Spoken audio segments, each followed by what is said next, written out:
সোমবার সাত সকালে ঘন কুয়াশায় নিয়ন্ত্রণ হারিয়ে একটি কন্টেনারের পেছনে ধাক্কা মেরে দুর্ঘটনাগ্রস্ত হলো উড়িষ্যাগামী অ্যাম্বুলেন্স। ঘটনার সাথে মৃত্যু হয় অ্যাম্বুলেন্স চালকের। মৃতের নাম ঈশ্বরচন্দ্র সর্দার, বাড়ি বাঁকুড়ার কতুলপুর এলাকায়। আহত হয়েছেন অ্যাম্বুলেন্সে থাকা 4 জন। জানা গেছে, চন্দ্রকোনা টাউনের তাতারপুর এলাকা থেকে অ্যাম্বুলেন্সে করে ওড়িশার ভুবনেশ্বর এইমসে চিকিৎসা করাতে যাচ্ছিলেন 4 জন। সোমবার সকাল 7টা নাগাদ ঘন কুয়াশায় জাতীয় সড়কে দাঁতন থানার বামনপুকুরের কাছে একটি কন্টেনারকে দ্রুত গতিতে ওভারটেক করতে গিয়ে তার পেছনে ধাক্কা মেরে দুর্ঘটনাগ্রস্ত হয় অ্যাম্বুলেন্সটি।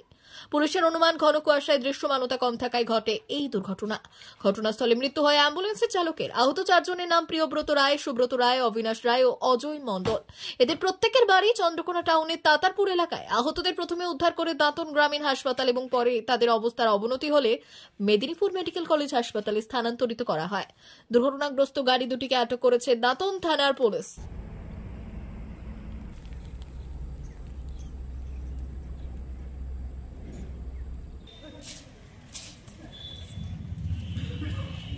ঠিক আছে। নিউজ দাঁতন।